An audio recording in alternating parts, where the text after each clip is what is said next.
మన ఇప్పుడు రాష్ట్ర ప్రభుత్వం చేయాల్సిన కార్యక్రమాన్ని ఆ రోజు రాష్ట్ర ప్రభుత్వం చేసింది. ఎందుకంటే లడ్డు వ్యవహారం అనేది చాలా సెంటిమెంట్తో కూడిన విషయం. మన ప్రపంచంలో ఉన్న వెంకటేశ్వర స్వామి భక్తులందరికీ కూడా మనోభావాలకు సంబంధించిన విషయం.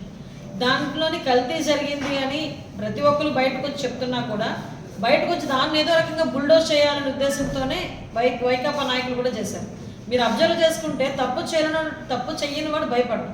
విజిలెన్స్ ఎంక్వైరీ అనేసరికి ఎందుకు భయపడ్డాడు సుబ్బారెడ్డి? ఆ విషయంలో కూడా కోర్టు ఈరోజు దాని గురించి కూడా ప్రస్తావించిన పరిస్థితి కూడా ఈరోజు కనిపిస్తూ ఉంది.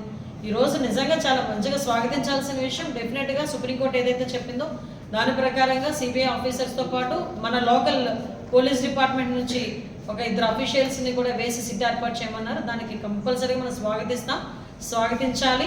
ఎందుకంటే ఇప్పుడు నిజాలు తేలాలి, ఎట్టి పరిస్థితులు నిజాలు తేలాలి.